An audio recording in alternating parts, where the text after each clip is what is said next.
সহজ করে আপনাদেরকে বুঝাই। যেমন ধরুন, একটা পরিবারের 3 জন সদস্য, স্বামী, স্ত্রী আর সন্তান।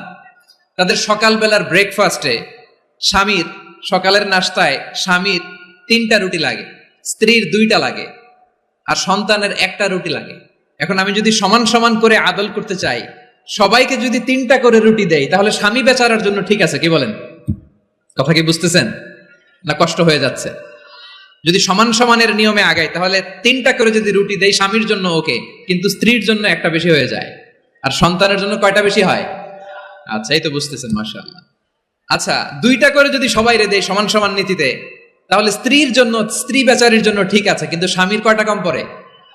আর সন্তানের বেশি হয়ে যায় কয়টা? আচ্ছা, সমান সমান নীতিতে সবাইকে যদি সকালের নাস্তার জন্য 1টা করে রুটি দেই, সন্তানের জন্য ঠিক আছে, কিন্তু স্ত্রী বেচারির কম পড়ে কয়টা? স্বামীর কম পড়ে কয়টা? 2টা। কথা কি বুঝতেছেন? আর আমি যদি স্বামীকে দেই 3টা, স্ত্রীকে দেই 2টা, আর সন্তানকে দেই 1টা, তাহলে কারো অপচয় হবে না। যার যতটুকু দরকার ঠিক ততটুকুই কাজে লাগবে। চিল্লায় বলেন ঠিক কিনা?